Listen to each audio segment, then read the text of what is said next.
वसुदेवसुतं देवं कंसचाणूरमर्दनं देवकी परमानन्दं कृष्णं वन्दे जगद्गुरुं देवकी परमानन्दं कृष्णं वन्दे जगद्गुरुम्।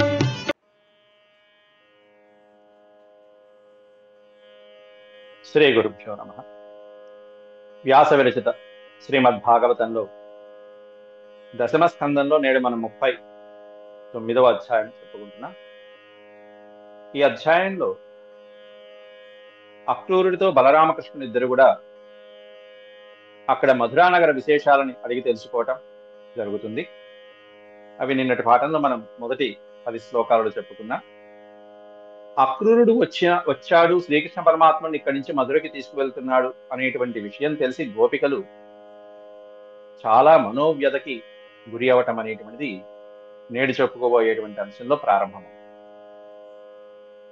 ఇంతకాలం కృష్ణుడే సర్వస్వం, అందరినీ వదిలిపెట్టేసి పరమాత్ముడే మాకు సర్వస్వము అనుకున్నటువంటి గోపికల యొక్క మనోవ్యధ వర్ణనాతీతంగా ఉంది.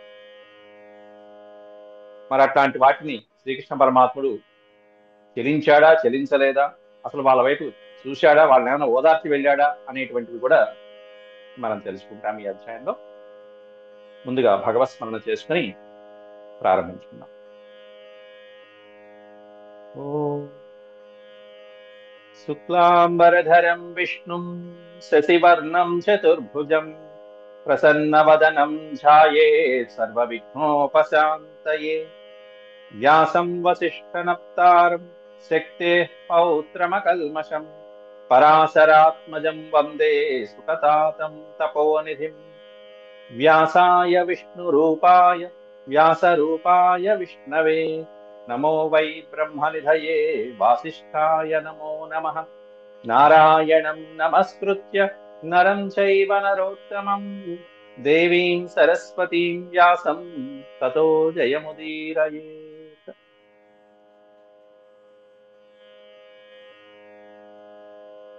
కంసుడు చెప్పినటువంటి సందేశాన్ని యథాతథంగా ఉన్నది ఉన్నట్టుగా అక్రూరుడు ఏమీ దాచకుండా చెప్పేశాడు కృష్ణ పరమాత్ముడికి. అయ్యా, నారదుడు వచ్చాడు, కంసుడితో మాట్లాడాడు, నీ యొక్క జన్మ రహస్యాన్ని కూడా చెప్పేశాడు, నువ్వు దేవకీ వసుదేవులకి పుట్టినటువంటి వాడివి అని చెప్పి కూడా కంసుడికి చెప్పేశాడు. ఆ తర్వాత కంసుడు చేసినటువంటి పన్నాగం, ఈ విధంగా నిన్ను సంహరించేటువంటి ఉద్దేశంతో ధనుర్యాగాన్ని సంకల్పించాడు, కేవలం అందుకోసమే నిన్ను తీసుకుని రమ్మని చెప్పి నన్ను పంపించాడయ్యా అని కూడా చక్కగా విషయమంతా చెప్పాడు. కంసుడు వద్దన్నా కూడా కంసుడు ముఖ్యం కాదు, పరమాత్ముడు ముఖ్యం. అందువల్ల అక్రూరుడికి ఆ భక్తిభావం తెలుసు కాబట్టి, అందులో ఒకసారి పరమాత్ముడి దగ్గరికి వచ్చిన తర్వాత మనసు పవిత్రమైపోతుంది కాబట్టి, అక్కడ కంసుడి కంటే ముఖ్యం పరమాత్ముడే కాబట్టి అక్రూరుడు జరిగిందంతా చెప్పేశాడు. చెప్పినా చెప్పకపోయినా పరమాత్ముడికి అంతా తెలుసు కాబట్టి. శ్రుత్వా క్రూరవచః కృష్ణో బలశ్చ పరవీరః ప్రహస్యనందం పితరం రాజ్ఞాదిష్టం విజగ్నతుః. శ్రుత్వా అక్రూరవచః కృష్ణో బలశ్చ, బలరామకృష్ణులు ఇద్దరు కూడా చక్కటి గొప్ప వీరులైనటువంటి బలరామకృష్ణులు అక్రూరుడి యొక్క వచనాలను శ్రుత్వా విని ప్రహస్య ఓ చిరునవ్వు నవ్వుకున్నారట. ఎందుకని? మనిద్దరిని సంహరించే ఉద్దేశంతో పాపం పిచ్చి కంసుడు అక్కడ ప్రణాళికలు ఎన్నో రకాలుగా ఉపాయాలు చేస్తున్నాడని ఒకసారి నవ్వొచ్చింది వాళ్ళకే. అంటే ఇంతమంది అసురులను పంపించినటువంటి వాళ్ళు ఏ విధంగా పైలోకాలకి వెళ్ళిపోయారో, యమలోకానికి వెళ్ళిపోయారో, ఇంకా బుద్ధి రానటువంటి ఆ కంసుడి యొక్క ప్రయత్నాన్ని చూసి బలరామకృష్ణులు ఇద్దరు కూడా ఓరిపిచ్చి కంస అంటూ నవ్వుకున్నారు. ప్రహస్య నవ్వి పితరం నందం, తండ్రి అయినటువంటి నందుడితో కంస మహారాజు ఆదేశించినటువంటి విషయాలన్నీ కూడా చర్చించారు నందుడితో. పితరం నందం రాజ్ఞాదిష్టం విజగ్నతు. రాజ్ఞా ప్లస్ ఆదిష్టం, మహారాజు ఆజ్ఞాపించినటువంటివి ఏవైతే కంసుడు చెప్పినటువంటి విషయాలు ఉన్నాయో అక్రూరుడితో పంచుకున్నవి అవన్నీ కూడా వివరించారు బలరామకృష్ణుడు. ఆ తర్వాత కృష్ణుడు నిర్ణయం చేసుకున్నాడు, ఇక తెల్లవారుజామునే మనం ఇక్కడి నుంచి మధురకి వెళ్ళాలి. ఎందుకంటే యాగం చేస్తున్నారు కదా, ధనుర్యాగం, పైగా రమ్మన్నాడు కదా, కాబట్టి యాగం చూడాలి. ఆ వంకతో అది యాగమా తర్వాత అసలైనటువంటి సంహారమా అనేటువంటిది ఆ కంసుడికి. కాబట్టి వెళ్ళేటప్పుడు మరి ఉత్త చేతులతో వెళ్ళకూడదు కాబట్టి తీసుకువెళ్ళవలసినటువంటివన్నీ కూడా ఆ పోయేటువంటి కంసుడికి ఇవ్వవలసినటువంటి కానుకలు ఏవైతే ఉంటాయో ఆ కంసుడికి ఇచ్చేటువంటి కప్పం రూపంలో అన్ని సిద్ధం చేయండి అని చెప్పి గోపాలుడికి శ్రీకృష్ణ పరమాత్ముడు ఆజ్ఞాపిస్తున్నాడు. 2 శ్లోకాలలో చెప్తున్నాడు ఆ విషయాన్ని. గోపాన్ సమాదిశ సోపి గృహ్యతాం సర్వ గోరసః ఉపాయనాని గృహ్ణీత్వం యుజ్యతాం శకటాని చ. శకటాలు సిద్ధం చేయండి. వాహనాలు ఏవైతే వెళ్తారో ఆ ఎడ్లబళ్ళు వాహనాలు రథాలు మొదలైనటువంటి ఏవైతే ఉంటాయో అవన్నీ సిద్ధం చేయండి. గోపాన్ సమాదిశత్ సో అపి.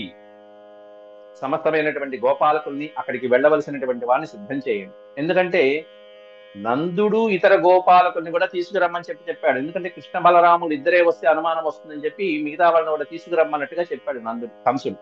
కాబట్టి మన గోపాలకుల్ని సిద్ధం చేయండి వచ్చే వాళ్ళని. గృహ్యతాం సర్వగో రసః అన్నాడు. సర్వగో రసః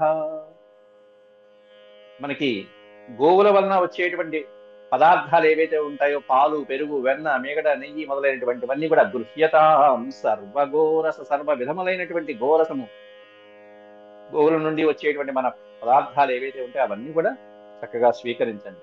దేని కింద? ఉపాయనానికి గృహ్ణీత్వం. ఉపాయనములు అంటే కానుకలు. ఆ కప్పంగా మహారాజుకి ఇచ్చేటువంటి కానుకలు ఉత్త చేతులతో మహారాజు దగ్గరికి వెళ్ళకూడదు కాబట్టి ఆ మధురని పాలించేటువంటి కంసుడి దగ్గరికి కొన్ని కానుకలు కూడా తీసుకోండి. శకటాలు సిద్ధం చేయండి. యాస్యామః స్వో మధుపురీం దాస్యామో నృపతే రసాన్ ద్రక్ష్యామః సుమహత్పర్వ యాంతి జానపదా కిల ఏవమాఘోషయత్ క్షత్రా నందగోపస్వగోకులే. యాస్యామః శ్వః. ఆ పదం ముఖ్యమైనటువంటి పదం. శ్వః అంటే రేపు పొద్దున్నే తెల్లవారుతూ ఉండే. శ్వః అంటే రేపు. రాత్రికి వీళ్ళు మాట్లాడుకుంటున్నారు. శ్వః మధుపురీం యాస్యామః. రేపు పొద్దున్నే మధుపురికి వెళ్తున్నాం, మనం మధురకి వెళ్తున్నాం. మధుపురీం శ్వః యాస్యామః. యాస్యామః అంటే మనం అందరం వెళ్తున్నాం, మీతో పాటు నేను వస్తున్నాను. అక్కడికి వెళ్ళి ఏం చేస్తాం?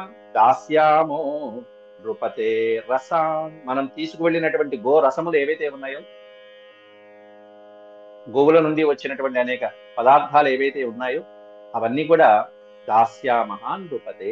మహారాజు కొరకు మనం ఇస్తాం, కానుకగా ఇస్తాం. వెళ్తాము, ఇస్తాము.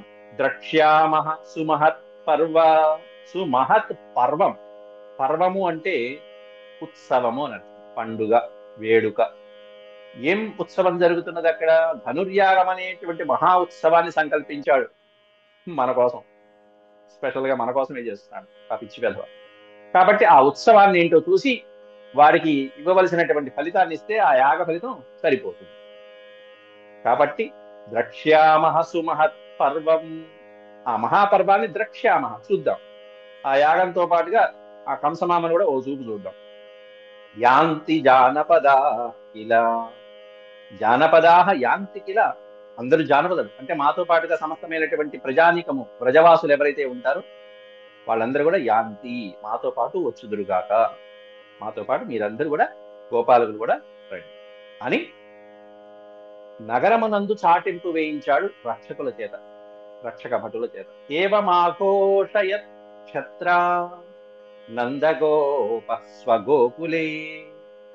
స్వగోకులే ఆ బృందావన వ్రజంలో తన గోకుల ప్రాంతంలో ఎవరైతే రావాల్సినటువంటి వాళ్ళు ఉంటారో వాళ్ళందరికీ కూడా సిద్ధంగా ఉండమని చెప్పేసి ఆఘోషయత్ ఏవం. ఈ విధంగా ఘోషణ చాటింపు వేయించాడు రక్షక భటులతో ఆ బృందావనం. ఆ రోజు రాత్రే ఇలా పొద్దున్నే మధురకి వెళ్తున్నారు కాబట్టి ఎవరైతే ముఖ్యమైనటువంటి వాళ్ళు ఉంటారో వీళ్ళతో పాటు వెళ్లే వాళ్ళందరూ సిద్ధంగా ఉండండి అని చెప్పి రక్షక భటులు చాటింపు వేశారు. గోప్యస్తాస్తదుపసృత్య బభూవుర్వ్యధితా వృషం రామకృష్ణౌ పురీం నేతుమక్రూరం వ్రజమాగతః. ఆ రోజు రాత్రి హాయిగా బలరామకృష్ణ ఇద్దరు కూడా అక్రూరుడి దగ్గరే పడుకున్నారు. వచ్చినటువంటి అతిథి పెద్దవాడు, తండ్రితో సమానమైనటువంటి ఆ అక్రూరుని మధ్యలో అటోకళ్ళు ఇటోకళ్ళు చక్కగా పడుకున్నారు. బలరామకృష్ణ ఇద్దరు కబుర్లు చెప్తూ ఎలా ఉంది అక్కడ విశేషాలు ఏంటి, మా అమ్మగారి కబుర్లు ఏంటి, నాన్నగారి కబుర్లు ఏంటి అని చెప్పుకుంటూ. అయితే ఒక పక్కన అక్కడ సన్నివేశం అయిపోయింది, సీన్ అయిపోయింది 12 శ్లోకాలతో. మరొక పక్క సీన్ వర్ణిస్తున్నారు ఇక్కడ వ్యాసులు గారు, రెండో సీన్ నాటకంలో. ఏమిటయ్యా అంటే, గోప్య, ఇక్కడ గిలగిల్లాడిపోతున్నారు, కొన్ని ప్రాణాలు గిలగిల్లాడిపోతున్నాయి. ఎవరైనా అంటే గోప్య, గోపికల యొక్క ప్రాణాలు విలవిల్లాడిపోతాయి. అక్కడే ఉన్న శ్రీకృష్ణుడు, ఎందుకంటే చాటింపు వేయించేశాడు, అందరికీ తెలిసిపోయింది, విషయం పాగిపోయింది. కృష్ణుడు రేపు పొద్దున్నే వెళ్తున్నట్ట. గోప్య ఉపసృత్య, ఆ చాటింపు విని ఇలా అక్రూరుడు వచ్చాట, కృష్ణుణ్ణి, నందుణ్ణి, గోపాలకుల్ని, బలరాముణ్ణి అందరినీ తీసుకువెళ్తున్నట్ట. ఉత్సవం అంటే అక్కడికి. ఈ పెద్ద ఆయన అక్కడికి వెళ్తే మళ్ళీ తిరిగి వస్తాడా? అక్కడ ఎంతమంది మళ్ళీ కొత్త భక్తులు ఎంతమంది తయారవుతారో కదా మనలాంటి వాళ్ళు అని వీళ్ళ ఆరాటం వేరేది. గోప్య తదుపసృత్య బభూవుర్వ్యధిత భృశం. భృశం అంటే మిక్కిలి వ్యధిత, వ్యధ చెందారట, మనోవ్యధకి లోనయ్యారు. భృశం మిక్కిలి, చాలా బాధపడ్డారు మనోవ్యధకు. ఎందుకంటే రామకృష్ణో పురీం నేతుం, ఆ రామకృష్ణునిద్దరిని, బలరామకృష్ణునిద్దరిని కూడా మధురాపురికి నేతుం, తీసుకువెళ్ళటానికి. అక్రూరం వ్రజమాగతం, మధురకి తీసుకువెళ్ళటానికి అక్రూరుడు ఈ వ్రజానికి వచ్చాడు అనేటువంటి విషయాన్ని తెలుసుకున్నారు. తెలుసుకుని గోపికలు ఇక వాళ్ళ యొక్క బాధ వినంగానే వాళ్ళ యొక్క పరిస్థితి ఎలా ఉంది, ఒక్కొక్కరు అన్ఎక్స్పెక్టెడ్, అసలు ఆశ్చర్యపోయి, ఇంతవరకు వీళ్ళు ఊహించినటువంటి సన్నివేశం. భగవంతుడు మనతోనే ఉంటాడు, ఇన్ని సంవత్సరాల నుంచి, చిన్నప్పటి నుంచి మనతోనే ఉన్నాడు, ఇది వీడిపోని బంధము, వదిలిపెట్టరాని బంధం అన్నట్టుగా వాళ్ళు హాయిగా చట్టాపట్టాలు వేసుకుని ఇన్నాళ్ళు హాయిగా విహరించారు రాసక్రీడల్లో. అట్లాంటి స్వామి ఉన్న ఫలాన ఉన్నట్టుగా కనీసం పోనీ ఏమైనా సిద్ధం చేశాడా, వాళ్ళకి మనోధైర్యాన్ని కల్పించి వెళ్తున్నాడా? లేదే. పోనీ ముందుగా ఏమైనా చెప్పి వాళ్ళకి ధైర్యం అదే లేదు. ఉన్న ఫలంగా ఉన్నట్టుండి వెళ్ళిపోతున్నాడు. కాశ్చిత్ తత్కృత హృత్తాపశ్వాసంలానముఖ స్త్రియః స్రంసద్దుకూల వలయకేశ గ్రంథ్యశ్చ కాశ్చన. కాశ్చిత్ తత్కృత హృత్తాప అన్నారు. ఇక వాళ్ళ యొక్క తాపము, వేడి నిట్టూర్పులు, ఆ తాపం వల్ల వచ్చేటువంటి వేడి నిట్టూర్పులు, ఆ వేడి నిట్టూర్పుల వల్ల చక్కగా ముఖపద్మాలు, చక్కగా పద్మం వంటి ముఖాలన్నీ కూడా ఎలా అయిపోయారంటే మ్లాన ముఖ స్త్రియ, మ్లాన వాడిపోయినటువంటి పద్మాలాగా అయిపోయినాయి. వాళ్ళ యొక్క ముఖ కాంతులన్నీ కూడా, ముఖ స్త్రియ అంటే ముఖాలలో ఉండేటువంటి కాంతి ఎలా ఉంది అంటే వెలవెలబోయింది. మ్లాన వాడిపోయినటువంటి కుసుమాల్లాగా అయిపోయింది. ఎందువల్ల అంటే తాపం. ఏమిటయ్యా తాపం? వీళ్ళకున్న తాపం ఏమిటంటే పక్కన ఇచ్చాడు, కాశ్చిత్తత్కృత హృత్తాప. హృత్ తాప, హృదయం నుంచి వచ్చేటువంటి ఆవేదన, హృదయంలోంచి పుట్టినటువంటి ఆ బాధ ఏదైతే ఉంటుందో, ఆ తాపం వలన కలిగినటువంటి ఉచ్ఛ్వాస నిశ్వాసలు, వేడి వేడి నిట్టూర్పులు వదులుతూ ఉంటే ముఖమే వాడిపోతున్నది వాళ్ళకి. సంకృత్ సంసద్దుకూల వలయకేశ గ్రంథశ్చ కాశ్చన.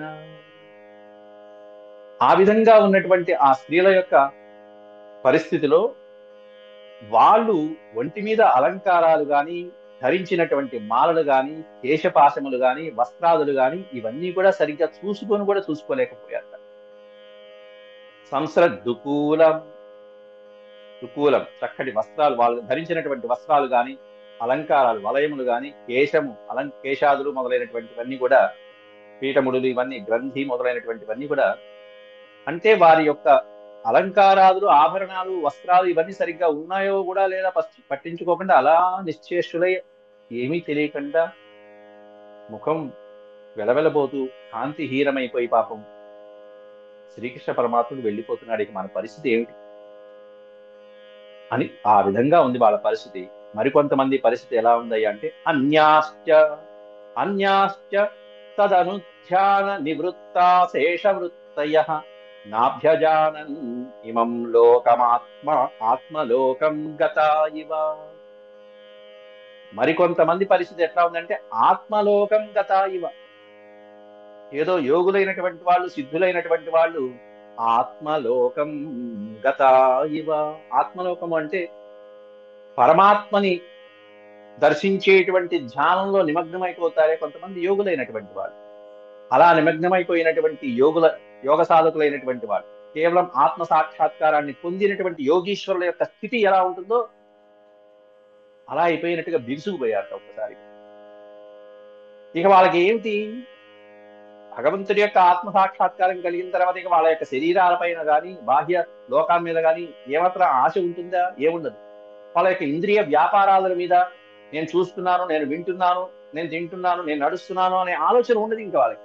యోగులైనటువంటి వాళ్ళు నడుస్తున్నంతసేపు కూడా పరమాత్మ మీద ధ్యాసే, చూస్తున్నంతసేపు పరమాత్మ మీద ధ్యాసే. అలా యోగేశ్వరులు ఎలా ఉంటారో అంటే వాళ్ళ యొక్క ఇంద్రియాలు ఉన్నా లేనట్టే, మనిషి కూర్చున్నా కూర్చోనట్టే, నుంచున్నా నుంచోనట్టే నడుస్తు. ఈ విధంగా ఆ విషయ వ్యాపారాలు ఇంద్రియ వ్యాపారాలన్నీ కూడా ఆగిపోయినాయి, ఒక్కసారిగా స్తంభించిపోయినాయి. ఎలా ఉంది అంటే అక్కడ ఆత్మలోకం గత ఇవ శ్లోకంలో అన్యాశ్చ మరికొంతమంది పరిస్థితిని వర్ణిస్తూ తదనుధ్యాన నివృత్త శేష వృత్తయ, నివృత్త అశేష వృత్తయ.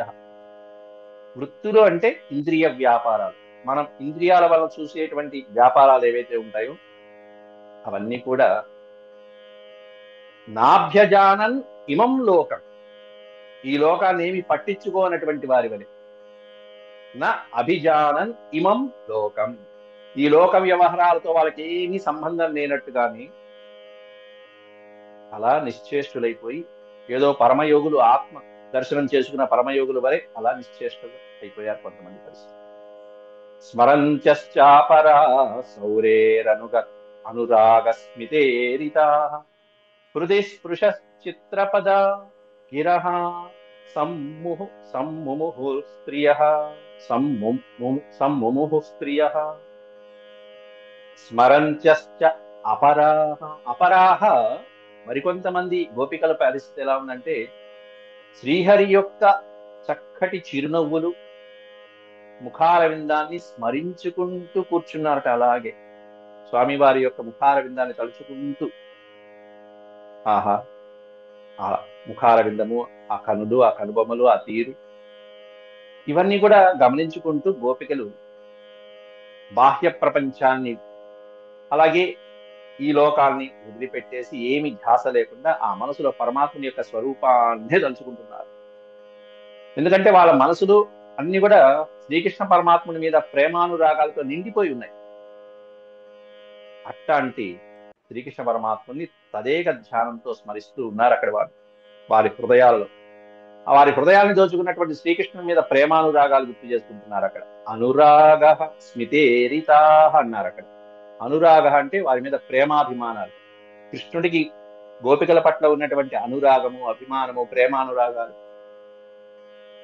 అంతేకాకుండా స్మిత ఈరితా, స్మిత ప్లస్ ఈరితా, చక్కగా చిరునవ్వులు మురిపించేటువంటి చక్కటి ఆ చిరునవ్వుల కాంతులు, చిరునవ్వులు చిందించేటువంటి చక్కటి వచనములు, హృది స్పృశన్, హృదయాన్ని హత్తుకునేటువంటి అత్యద్భుతమైనటువంటి వచనాలు, మధురమైనటువంటి చిత్ర విచిత్రమైనటువంటి చక్కటి వచనాలు ఏవైతే ఆయన మాట్లాడారు.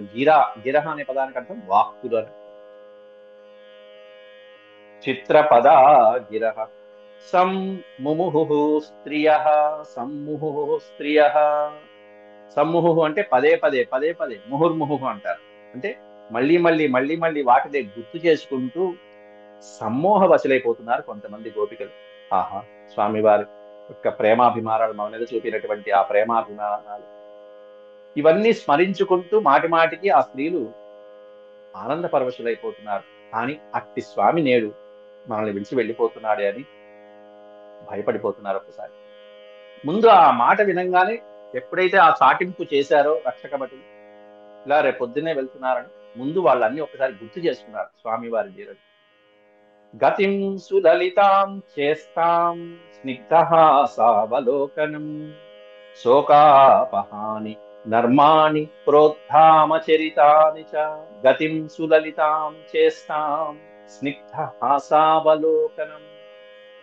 స్వామివారి యొక్క చేష్టలు, మాటలు, అద్భుతమైనటువంటి లీలలు, శ్రీకృష్ణుని యొక్క ఎడబాటుతో ఎక్కడ ఎడబాటు కలుగుతుందా అనేటువంటి ఆ మోహంలో పాపం విలవెల్లాడిపోతూ బాధ చెందుతూ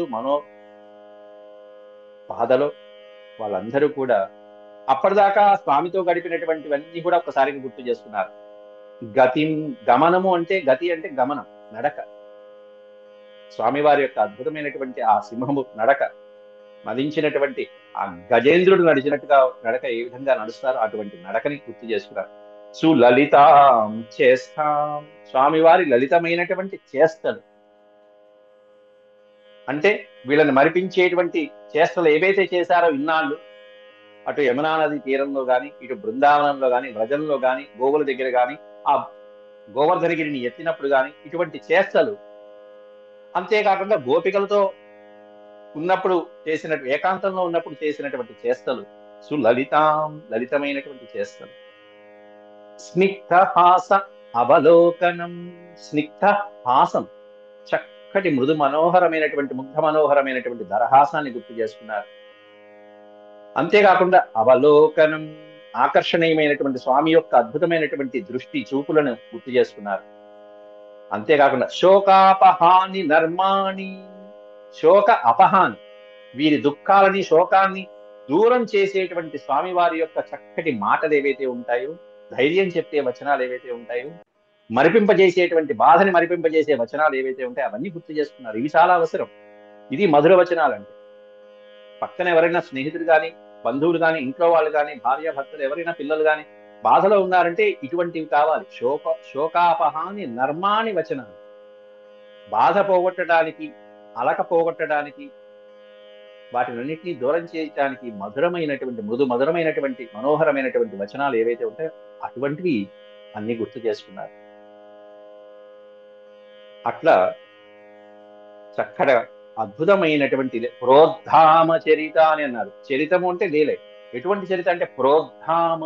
ప్రోద్ధామ అంటే అద్భుతమైనటువంటి, ప్రశంసనీయమైనటువంటి, కీర్తివంతమైనటువంటి స్వామి చేసినటువంటి లీలలు ఏవైతే ఉన్నాయో ప్రోద్ధామ చరిత అని, ఉత్కృష్టమైన గొప్ప గొప్ప లీలలు ఏవైతే ఉన్నాయో ఆ లీలలన్నీ స్మరిస్తున్నారు గోపికలు.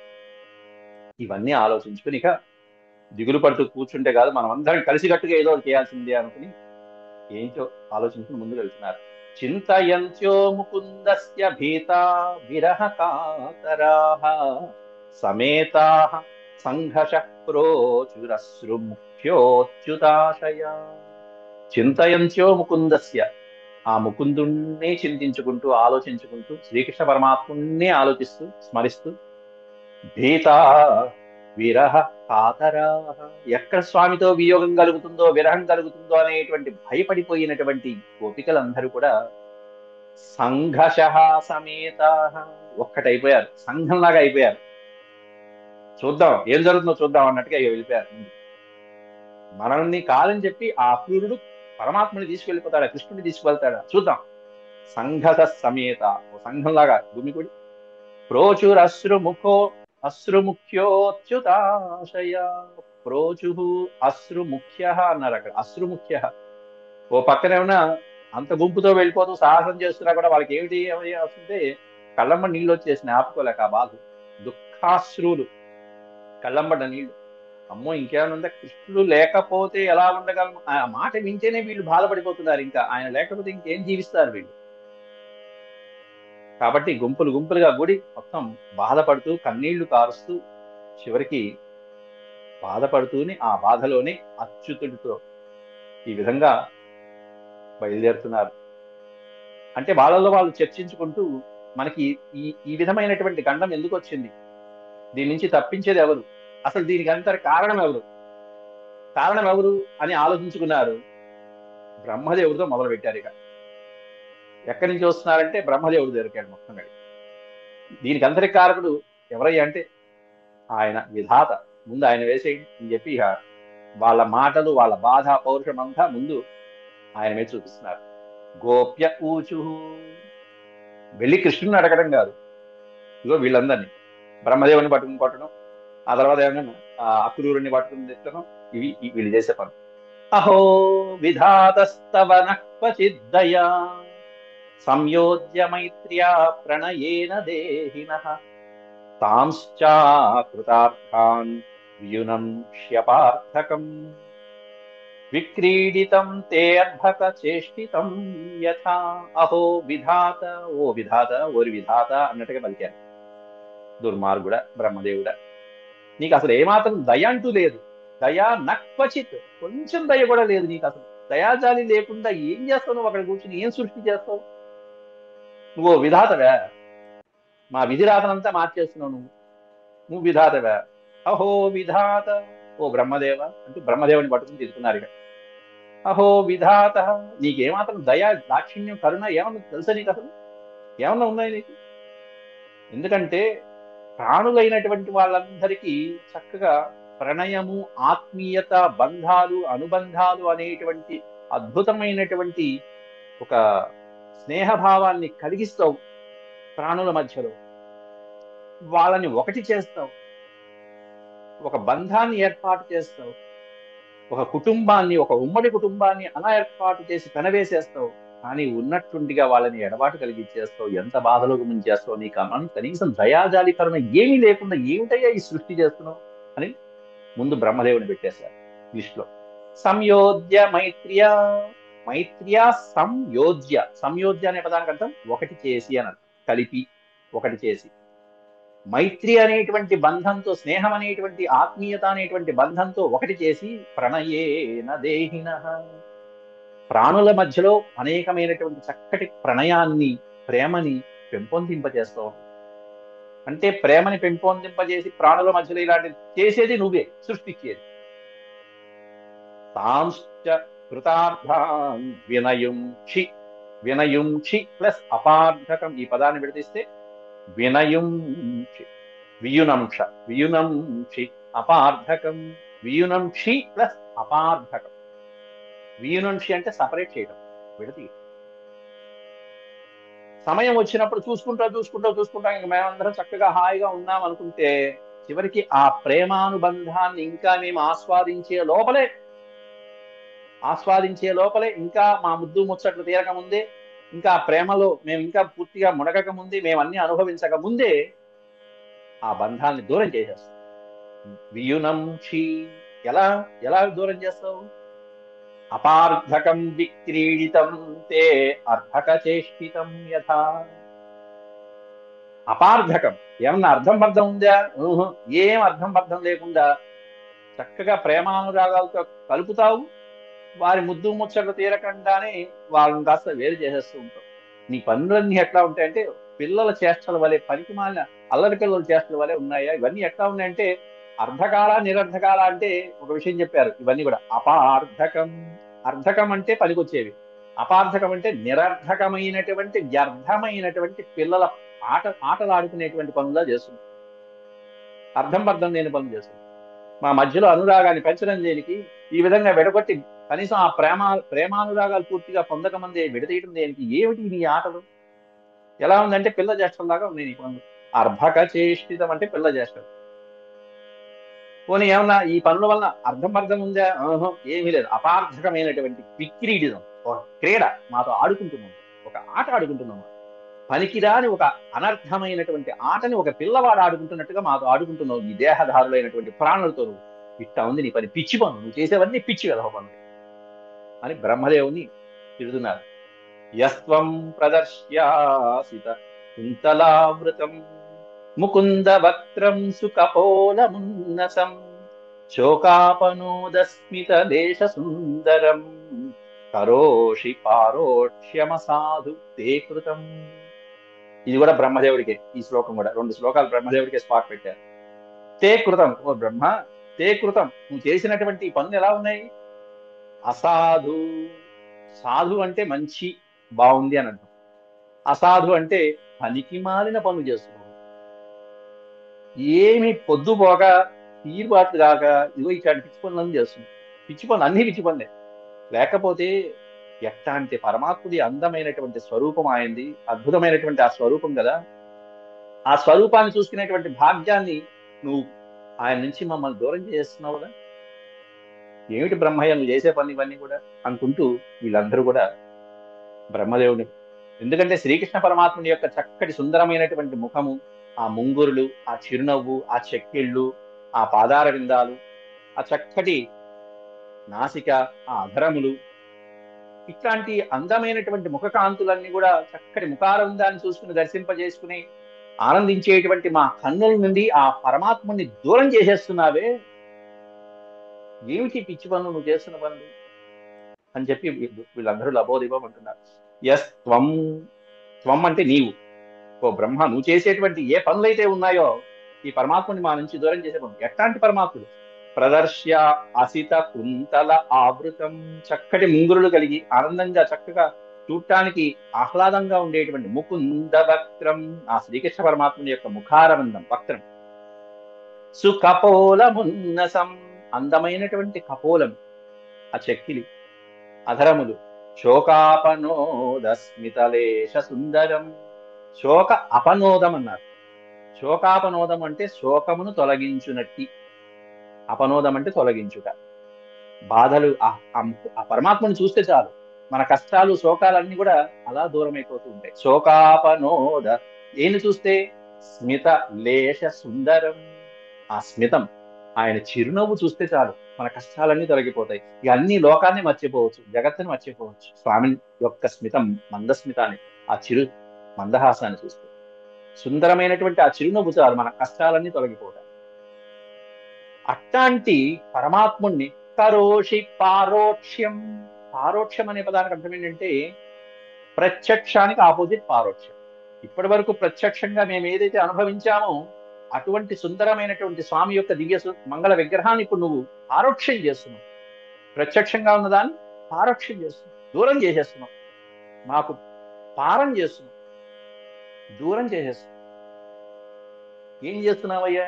పోనీ ఏదైనా చేశావంటున్నావు, తే కృతం కర్మ అసాధు బ్రహ్మ, నువ్వు చేసేవన్నీ పిచ్చి పిచ్చి పనులు, నువ్వు చేస్తున్నదేం మాకు నచ్చల అని చెప్పి బ్రహ్మదేవుని నిందిస్తున్నారు. అంటే ఇంతమంది ఉసురు బ్రహ్మదేవుడికి తగిలినట్టు.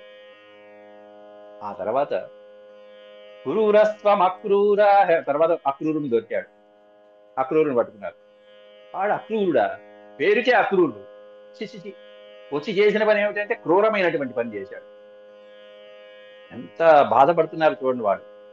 క్రూరస్వం అక్రూర సమాఖ్యయాస్మ నశ్చక్షుర్హి దత్తం హరసే బతాజ్ఞవత్ ఏనైక దేశే కిల సర్గ సౌష్ఠవం త్వదీయమద్రాక్ష్మ వయం మధుద్విషః, వయం మధుద్విషః. ఆ అక్రూరుడు వచ్చినటువంటి వాడు ఎవడో గాని ఇంపదగా ఇన్నాళ్ళు ఎందుకు రాలా, ఇప్పుడు వచ్చాడు. ఏదో టైం చూసుకుని వచ్చినట్టుగా వచ్చాడు, ఏదో రాసక్రీడలతో హాయిగా కాలం గడుపుకుని ఇంకా అంతా మైమర్చిపోతుంటే ఇప్పుడే రావాలా? ఆ అక్రూరుడు పేరులోనే అక్రూరుడు, క్రూరము లేనటువంటి వాడు అక్రూరుడు, కానీ చేష్టలన్నీ క్రూరత్వంగా ఉన్నాయి. అతను వచ్చినటువంటి వాడు క్రూరుడు, అక్రూరుడు కాదు అని చెప్పి అట్లా ఆ బ్రహ్మదేవుడి చేత సృష్టించబడినటువంటి ఈ అద్భుతమైనటువంటి సృష్టి ఏదైతే ఉందో, ఏం సృష్టి? ఈ ప్రపంచాన్ని ఎంతో కష్టపడి బ్రహ్మదేవుడు ఆ పరమాత్మ యొక్క శక్తితో సృష్టించాడు. చక్కటి గోవుల్ని సృష్టించాడు, అందమైనటువంటి నగరాలు, ప్రాణులు, వృక్షాలు, వనాలు, నదులు, అనేకమైనటువంటి వసతులు, ప్రాణులకి కావలసినటువంటివన్నీ ఆ పరమాత్ముడు సృష్టించింది, బ్రహ్మదేవుడు సృష్టించింది. ప్రకృతి, ఆ సృష్టించినటువంటి ప్రకృతి సౌందర్యం అంతా కూడా అత్యంత మనోజ్ఞమైనటువంటి శ్రీకృష్ణ పరమాత్ముడి యొక్క ప్రత్యంగమునందు మేము కళ్ళారా దర్శించి ఆనందిస్తున్నాం ఇంతకాలం. అంటే బ్రహ్మదేవుడు సృష్టించినటువంటివన్నీ కూడా కాదనుకుని అంతకంటే మించిన సౌందర్యం ఏదైతే ఉందో ఆ పరమాత్ముడిలో, ఆ పరమాత్ముడిలో ఆ సృష్టినంతా చూసుకుని మేము ఆనందపడిపోతుంటే ఆ పరమాత్ముడిని నువ్వు మా నుంచి దూరం చేస్తావా అక్రూరా? నువ్వు అక్రూరుడివి, నువ్వు క్రూరుడివి, అక్రూరుడు కాదు నువ్వు క్రూరుడు అని చెప్పి లబోదిబోం అంటున్నారు. బ్రహ్మదేవుడు ఎంత అద్భుతమైనటువంటి సృష్టి చేశాడు నిజంగానే. మనం చూడండి, ఒక్క చక్క పర్వతాల మీదకి వెళ్తూ ఉంటాం. ఆ ఊటీ, కొడైకెనాల్, లేకపోతే సముద్రం తీరాలలో, నదీ తీరాల్లో, వనాలు, ఉపవనాలు, ఎంత సుందరమైనటువంటి ప్రదేశాలు, పుణ్యక్షేత్రాలు, పుణ్యతీర్థాలు, ఎన్ని అందమైనటువంటి ప్రదేశాలు ఉన్నాయి. హిమాలయాల్లో కేదార్నాథ్, బద్రీనాథ్, ఎంత సుందరమైనటువంటి ప్రదేశాలు. అంత సుందరమైనటువంటి ప్రదేశాలు, తల్లిదండ్రులు లాంటి ఆత్మీయులైనటువంటి ప్రేమానురాగాలు, ఇవన్నీ బ్రహ్మదేవుడి చేత సృష్టించబడినవే. కానీ మేమేం చేశాము? అవన్నీ వదిలిపెట్టేసి అందమైనటువంటి సృష్టిని బంధాలని కూడా వదిలిపెట్టేసి వాటినన్నిటిని పరమాత్మలో చూసుకుంటున్నాం. ఎందుకంటే అంతకు మించిన సృష్టి రహస్యం ఈయనలో ఉంది, అంతకు మించిన అందం ఈయనలో ఉంది, అంతకు మించిన ఆత్మీయత ప్రేమానురాగాలు ఈయనలో పొందుతున్నాం మేము. చక్షుర్హి దత్తం హరసే బతాగ్నవత్ ఏనైక దేశే అఖిల సర్వసౌష్ఠవం అని మూడో పాదన పెట్టారు. ఏన ఏకదేశే అఖిల సర్వసౌష్ఠవం, అఖిలమైనటువంటి సమస్తమైనటువంటి సృష్టిలో ఉన్నటువంటి అందమంతా కూడా ఏన ఏకదేశే ఒకే ప్రదేశంలో మేము ఎవరినైతే చూసుకుని తరిస్తూ ఉన్నామో ఏనైక దేశే అఖిల సర్గసౌష్ఠవం, అటువంటి పరమాత్ముణ్ణి మా యొక్క చక్షువుల నుండి మా కనుల నుండి నువ్వు దూరం చేస్తున్నావు. హరసే పతాజ్ఞవత్, అజ్ఞానుల్లాగా మూర్ఖుల్లాగా వచ్చి మాకు ఆ పరమాత్మ నుంచి దూరం చేస్తున్నావా అని చెప్పి బాధపడుతున్నారు. త్వదీయమద్రాక్ష్య వయం మధుద్విష, మధుద్విష, మధుద్విష అంటే శత్రు. అట్లా బహుశా నీకు మేమంటే అసూయేమో, కుళ్ళుకుంటున్నావు. ఎందుకనంటే అంత నేను అద్భుతమైనటువంటి ప్రపంచం అనేటువంటి అద్భుతమైనటువంటి సృష్టి చేస్తే, అందమైనటువంటి సృష్టి చేస్తే, అంతకంటే మించినటువంటి సృష్టి కృష్ణ పరమాత్మలో ఉందని చెప్పి మేము వీళ్ళని స్వామిని ఆశ్రయించామని చెప్పి నీ యొక్క సృష్టి రహస్యం అంతా మాకు పూర్తిగా తెలిసిపోయిందని చెప్పి మమ్మల్ని ఈ విధంగా చేస్తున్నాం, మాకు కృష్ణుని దూరం చేస్తున్నాం. కృష్ణుడు దూరం అయితే మేమైపోతాం, అంధులమైపోతాం. కళ్ళుండి కళ్ళు లేనటువంటి వాళ్ళమైపోతాం, ప్రాణం ఉండి ప్రాణం లేనటువంటి వాళ్ళమైపోతాం. ఇంకెందుకు మా జీవితాలు? అసూయ అది మమ్మల్ని చూసి అంటూ బ్రహ్మదేవుణ్ణి, ఆ వచ్చినటువంటి అక్రూరుని పట్టుకుని తిడుతున్నారు. చూడండి ఎంత బాధపడుతున్నారు వాళ్ళు. నిజంగా ఇంతకాలం ఇప్పుడు చూడండి, ఇప్పుడు గోపికల యొక్క పరిస్థితి ఎలా ఉంది? బంధువుల్ని కాదని, పిల్లల్ని కాదని, భర్తల్ని కాదని చెప్పి పరమాత్ముని చేరుకున్నారే, మరి ఇప్పుడు ఆ పరమాత్మ రక్షిస్తున్నాడా? వదిలిపెట్టేసి వెళ్ళిపోతున్నాడుగా. మరి ఇది న్యాయమేనా? గోపికల బాధలో న్యాయం ఉందా? కృష్ణుడు చేసిన దాంట్లో న్యాయం ఉందా? అవి తర్వాత శ్లోకాలలో చెప్పుకుంటూ మెల్లగా పరిశీలించుకుందాం. మీరు కూడా ఆలోచించుకొని రేపటిదాకా టైం ఇస్తున్నాను. అంతవరకు సెలవు. ఓం శాంతి శాంతి శాంతి. అదక్షరపద భ్రష్టం మాత్రాహీనం చ యద్ భవేత్ తత్సర్వం క్షమ్యతాం దేవనారాయణ నమోస్తే. సర్వం శ్రీకృష్ణార్పణమస్తు. హరి ఓం.